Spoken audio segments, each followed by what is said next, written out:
¿Y si te dijera que la misma ley que salvó miles de vidas también destruyó otras en silencio? Hombres inocentes separados de sus hijos, suicidios tapados, jueces que dudan pero firman. Esto no es ficción, esto existe, pero nadie quiere que lo sepas. Una madre atrapada en casa, un padre que se quita la vida frente a su hijo, denuncias que dan ventajas, justicia que no escucha, testimonios que fueron ignorados. Este libro rompe el silencio sobre las víctimas que el sistema prefiere callar. Antes de empezar, en el link del perfil te enseño cómo descargar el audiolibro gratis en Amazon. Punto clave 1. El silencio institucional ante las denuncias falsas. Nadie ha querido mirar a las otras víctimas, a aquellas personas, hombres y mujeres, atrapadas en una maquinaria que, diseñada para proteger, ha sido usada como arma. Las denuncias falsas de violencia de género, aunque oficialmente minimizadas, son un fenómeno oculto, negado sistemáticamente por las instituciones. En los juzgados, muchos profesionales reconocen en privado lo que no pueden admitir públicamente, que las denuncias instrumentales son frecuentes. Sin embargo, no existen estudios oficiales que cuantifiquen el problema, ni voluntad política para encararlo. El sistema ha desarrollado una estructura compleja de ayudas, beneficios y protección que se activa automáticamente en cuanto una mujer denuncia ser víctima. Pero si esa denuncia es falsa, el varón queda atrapado en un proceso que lo puede arruinar emocional, económica y socialmente, aunque luego sea declarado inocente. Aún así, rara vez se persigue judicialmente a quien denuncia falsamente.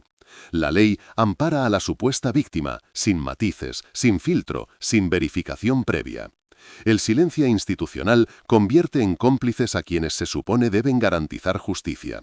La presunción de inocencia se diluye frente a la palabra de quien acusa, y muchas vidas quedan destrozadas en el proceso. Mientras tanto, la narrativa oficial sigue repitiendo que esto no existe. Punto clave 2. El tabú mediático y judicial de las víctimas invisibles. Hay historias que no atraviesan la pantalla, no llegan a los titulares, no se convierten en trending topic. Son vidas rotas que quedan fuera del relato oficial. Padres que dejan de ver a sus hijos durante años, abuelos que pierden a sus nietos sin despedida, hombres que pasan noches en calabozos por una palabra que luego se disuelve, pero cuya mancha nunca desaparece. Los medios solo reflejan una parte del drama, la otra es incómoda, cuestiona el discurso dominante, por eso se oculta. Cuando estas personas intentan contar lo que les pasó, las puertas se cierran.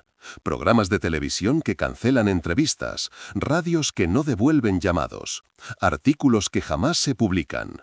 La versión que contradice la narrativa es tachada de peligrosa, de negacionista, de inaceptable. En los juzgados ocurre algo similar. Se tramitan procesos que arrastran a personas inocentes durante meses o años, pero el sistema no revisa su propio impacto. La víctima invisible no cuenta como víctima, no tiene espacio simbólico, no merece registro estadístico. Su sufrimiento no entra en los informes ni en las campañas. Solo queda el desgaste, el miedo, la vergüenza y una certeza devastadora. Nadie va a salir a defenderlos. Recuerda que en el link del perfil te enseño cómo descargar el audiolibro gratis en Amazon. Punto clave 3. Cómo se manipula la ley Biogen para obtener ventajas. El diseño de la ley Biogen otorga beneficios automáticos a quien denuncia, protección judicial, recursos económicos, apoyo institucional, custodia de los hijos, vivienda y más. En muchos casos, estos recursos salvan vidas, pero hay otros en los que se convierten en herramientas de manipulación y poder. Basta con una denuncia para desatar un proceso penal que puede cambiar el rumbo de una separación o un conflicto familiar. Abogados, jueces y fiscales han visto cómo algunas personas, en especial durante procesos de divorcio o disputas de custodia, utilizan la ley para inclinar la balanza a su favor. No se trata de negar la violencia real, sino de evidenciar que el sistema también puede ser usado con fines estratégicos. La ley no exige pruebas previas para activar las medidas de alejamiento y en muchos casos se otorgan a pesar de que el juez intuye que la denuncia carece de sustento. La expresión es clara: sé que miente, pero tengo que protegerme legalmente. El sistema permite que la acusación sea suficiente para destruir una reputación, apartar a un padre de sus hijos o provocar un colapso emocional sin retorno. Incluso cuando se demuestra la falsedad, la supuesta víctima rara vez enfrenta consecuencias. Esa impunidad genera una zona gris en la justicia donde el miedo, la manipulación y el oportunismo conviven con la protección legítima. Punto clave 4. La narrativa de género como dogma incuestionable. La narrativa de género se ha instalado como una verdad absoluta, una ideología que ya no admite matices ni preguntas. Todo lo que la contradiga es tachado de negacionismo, sin importar que se base en datos, experiencias reales o testimonios dolorosos. Se presenta como una doctrina indiscutible. Vivimos en un patriarcado opresor. Todos los hombres son potencialmente violentos, y toda crítica es una forma encubierta de misoginia. Este relato ha colonizado no solo la política y los medios, sino también la educación, la justicia y el lenguaje. Se ha convertido en un marco obligatorio, desde el cual deben interpretarse todos los conflictos entre hombres y mujeres. Cualquier desviación del guión es un riesgo de ser expulsado del debate público. El pensamiento complejo ha sido sustituido por consignas simplificadoras que oponen víctimas y agresores como si fueran bloques monolíticos.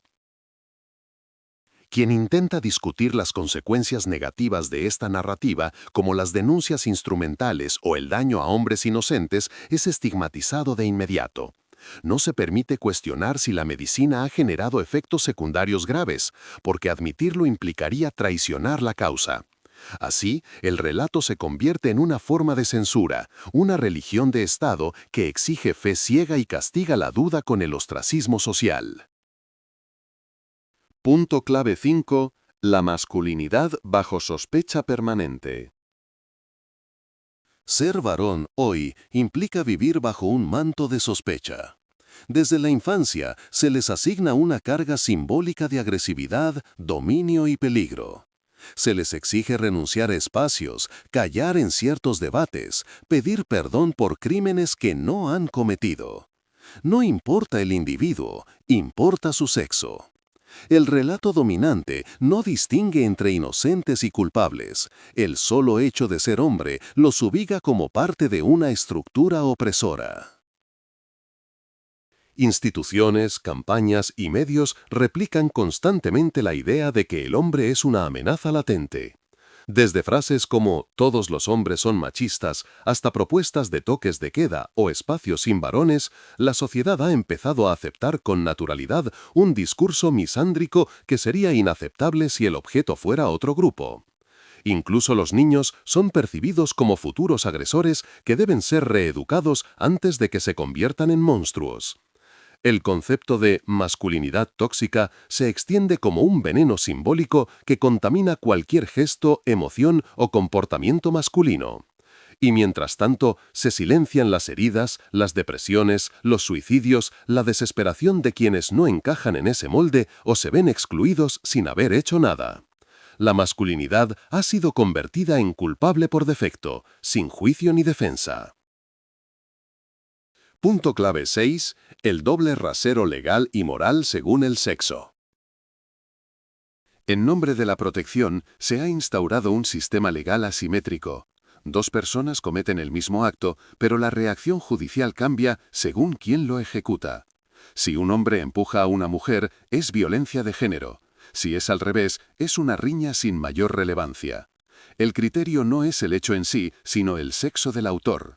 La ley no busca igualdad ante el delito, sino corregir desigualdades estructurales desde el castigo desigual.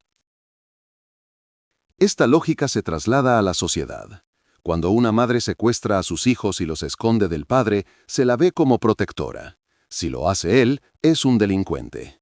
Cuando una mujer grita o golpea, es comprensible por el contexto. Si lo hace un hombre, confirma su peligrosidad inherente. El relato mediático refuerza esta percepción, construyendo figuras de víctima y verdugo sin analizar los matices ni las circunstancias. Este doble estándar se justifica desde una idea de justicia correctiva, pero termina generando nuevas formas de injusticia. La parcialidad institucional crea un terreno fértil para abusos y manipulaciones, mientras deja desamparadas a las verdaderas víctimas que no encajan en el perfil esperado.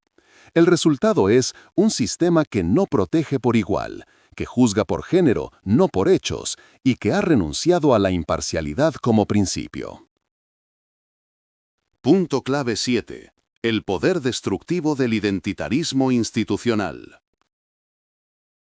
El identitarismo ha dejado de ser una corriente ideológica para convertirse en política oficial. Ya no se trata de comprender y defender derechos, sino de establecer jerarquías de sufrimiento donde unas identidades valen más que otras. Las instituciones han absorbido esta lógica y la aplican de forma sistemática. Asignan recursos, credibilidad y protección según la pertenencia a un grupo, no por la situación individual. Ser parte de un colectivo considerado oprimido otorga una superioridad moral automática, mientras que pertenecer al grupo señalado como opresor implica perder legitimidad desde el inicio. En este marco, la justicia se deforma, ya no busca hechos ni responsabilidades, sino que se alinea con narrativas identitarias preestablecidas. Una denuncia no se analiza, se cree. Una crítica no se responde, se cancela. Una disidencia no se debate, se elimina. Esta lógica identitaria ha convertido a muchas personas en ciudadanos de segunda categoría, incapaces de defenderse, de contar su versión, de obtener justicia. También ha degradado la confianza en el sistema. Si la ley aplica distinto según quién eres, deja de ser ley y se convierte en ideología disfrazada de norma. La devastación no solo es jurídica, es moral, simbólica y emocional, porque nadie debería tener que demostrar su inocencia solo por ser quien es. Punto clave 8. El vacío legal y emocional de los hombres víctimas. No hay refugios, no hay líneas telefónicas, no hay campañas, no hay ayuda psicológica gratuita, no hay recursos específicos. Para el hombre víctima de violencia, sea física, psicológica, económica o institucional, el sistema no ha previsto nada. Si denuncia, es mirado con desconfianza. Si llora, se le cuestiona su virilidad. Si sufre, se le pide que lo resuelva en silencio. La estructura legal ha sido diseñada con un único sujeto protegido, y fuera de ese molde no hay espacio. Cuando un hombre es golpeado, insultado, manipulado o destruido emocionalmente por su pareja, encuentra muy pocas manos tendidas. Las comisarías no saben cómo actuar, los jueces minimizan, la sociedad ridiculiza, incluso los terapeutas dudan. En vez de apoyo, recibe sospecha. En vez de contención, indiferencia. El dolor masculino es invisible, no porque no exista, sino porque no encaja en el guión. Este vacío no es solo legal, es un abismo emocional que empuja a muchos al aislamiento, la desesperación y, en los casos más extremos, al suicidio. La experiencia del sufrimiento masculino está silenciada no por falta de pruebas, sino por incomodidad política. El sistema exige que el hombre sea fuerte, proveedor, resiliente, pero cuando cae, nadie sabe ni quiere sostenerlo. Y así se pierde una parte fundamental de la humanidad, la posibilidad de sufrir sin ser culpable. Punto clave 9. La imposibilidad de cuestionar sin ser censurado. El debate está prohibido. Preguntar ya es sospechoso. Dudar se considera traición. Cualquier intento de abrir una conversación crítica sobre los efectos secundarios del sistema actual, aunque esté basada en hechos, cifras o testimonios reales, es rápidamente silenciado.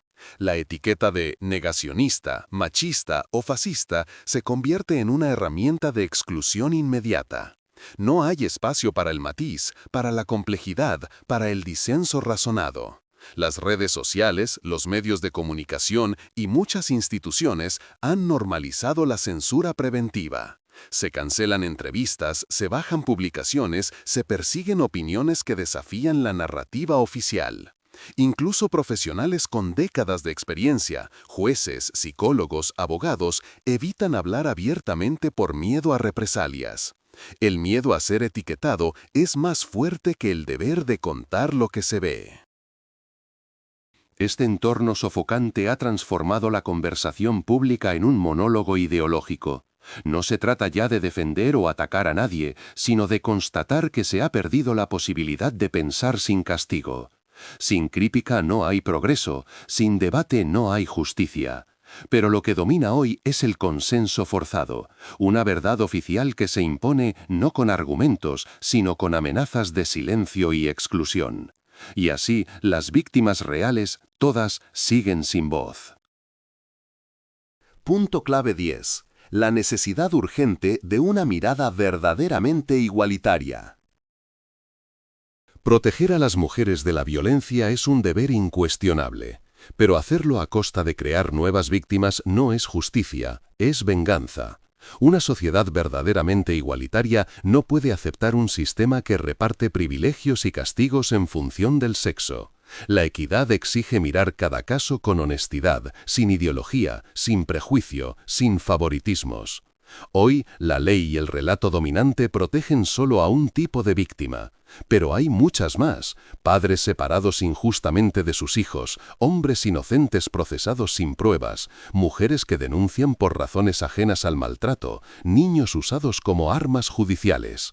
Todas esas historias existen, son reales, respiran dolor, y sin embargo no caben en la agenda pública. La única salida es recuperar el sentido común, volver al principio básico de que la justicia debe ser ciega, no selectiva. Escuchar todas las voces, proteger sin discriminar, prevenir sin castigar a quien no ha hecho daño, y entender que el sufrimiento no tiene género. Si se niega la existencia de unas víctimas para sostener un relato, se está construyendo una nueva forma de opresión, más sutil pero igual de devastadora. La igualdad, si es verdadera, lo es para todos. 10 acciones clave para implementar hoy. Cuestiona lo que das por hecho. Revisa tus creencias sobre la ley de violencia de género con una mirada crítica y honesta. 2. Escucha todas las voces, incluso las incómodas. Dale espacio a testimonios que suelen ser silenciados, sin juzgar antes de entender. 3. Habla del tema, aunque incomode. Romper el silencio es el primer paso para abrir un debate necesario y justo. 4. Revisa tu lenguaje. Evitar repetir frases automáticas como «eso no existe» cuando no conoces el contexto completo. 5. Infórmate más allá de los titulares. Lee datos, casos reales y distintas perspectivas antes de tomar una postura. 6. Comparte el libro con alguien que creas que no lo leería. La transformación empieza cuando llega donde más molesta. 7. Participa en conversaciones con respeto, pero sin miedo. No se trata de tener razón, sino de buscar verdad. Reflexiona sobre la idea de justicia que manejas. ¿Es realmente igualitaria o está basada en ideologías rígidas? Detecta los silencios a tu alrededor. Pregúntate, ¿de qué temas nadie habla en mi entorno y por qué? 10. Convertí la incomodidad en acción. Si el libro te removió algo, úsalo como motor para cuestionar, dialogar y construir algo mejor.